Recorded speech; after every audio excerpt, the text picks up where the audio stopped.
has issued a fact sheet after India and the U.S. signed a landmark trade deal. The U.S. on February 9 said that the trade framework is designed to give maximum benefits of U.S. and Indian products, expanding trade while aligning economic and national security priorities of the two strategic partners. India will slash or eliminate tariffs on U.S. industrial goods and a wide range of American farm and food products, from grains and nuts to wine and spirits. India has also committed to buying more American products, including over $500 billion worth of U.S. energy, technology, agriculture, and coal. Both sides agreed to tackle non-tariff barriers, set clear rules of origin, and deepen cooperation in digital trade, with India scrapping its digital services tax.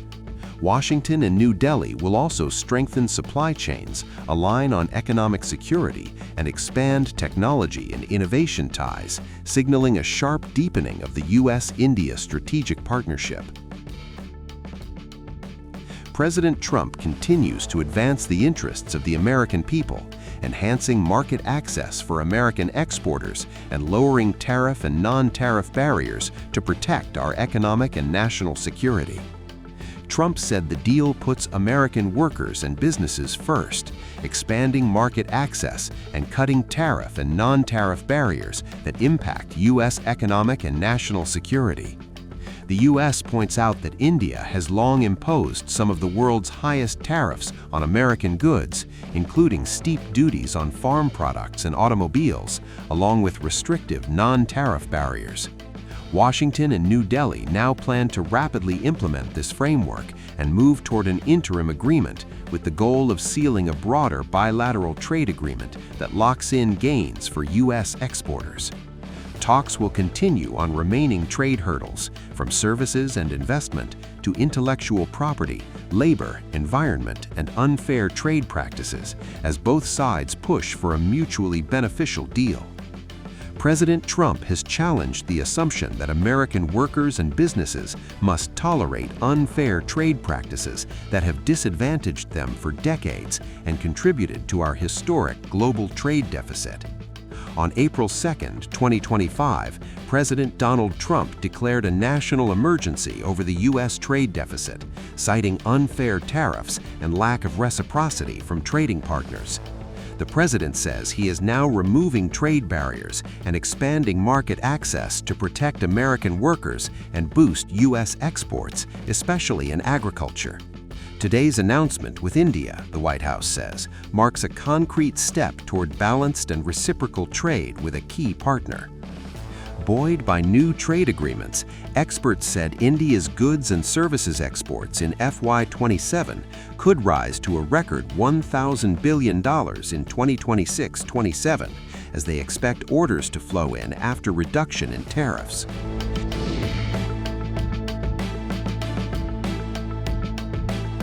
Meanwhile, Trump claimed New Delhi would stop purchasing Russian oil as part of the pact.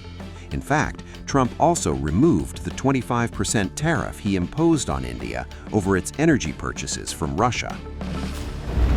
Recently, India and the US concluded trade negotiations. Now, there has been a lot of discussion around India's purchase of Russian oil.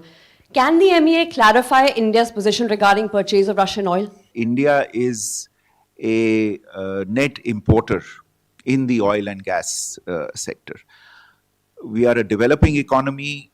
We have to be conscious about our resource availability.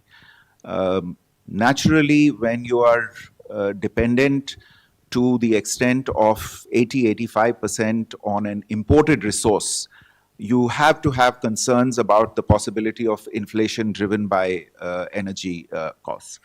So it's not surprising, therefore, that our foremost priority is to safeguard the interests of Indian consumers insofar as energy is concerned, to ensure that they receive adequate energy at the right price and through reliable and secure supplies. And our import policy insofar as energy is concerned is therefore driven entirely by these objectives. Now, you would also have observed that in recent years, the global economy has faced significant uncertainties, which have had a major impact on the stability of global energy markets.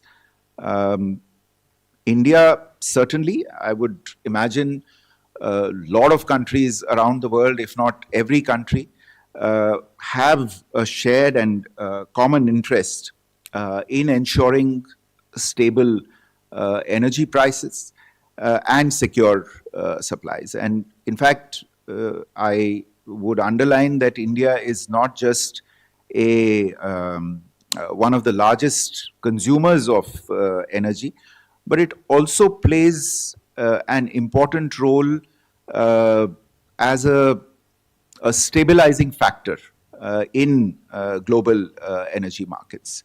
And that's one reason why we import energy from multiple sources.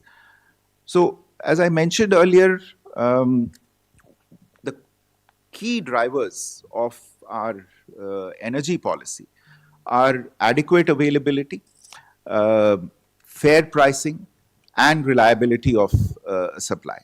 So, if you look at the data, and I'm sure you're looking at the data on a constant basis, you will see that we import crude oil from dozens of countries. We are neither dependent on any single source for this, nor do we intend to be. And it is natural for the mix of sources to vary from time to time, depending on objective market conditions. Our approach is to maintain multiple sources of supply and diversify them as appropriate to ensure stability. Therefore, I would say that the more diversified we are in this area, the more secure we are. Insofar as actual sourcing of energy is concerned, again, all of you follow this closely, so you know that the actual sourcing is done by oil companies in the public sector, oil companies in the private sector. And they make decisions based on market conditions. They assess availability at any given point in time. They assess risks. They assess costs in this process. And obviously, all of these companies also have their own internal accountability related processes to look at, and certain fiduciary responsibilities in the market. So, at any given time, there is a rather complex matrix of issues that these companies have to take into account, which, not to disregard it, also includes very, very important financial and logistical aspects. So I expect that what you will continue to see in this sector, in this area, is business choices being made based on these considerations that I have outlined. So what I can firmly and confidently say that whether it is the government or indeed our business, at the end of the day, national interests will be the guiding factor for us in our choices.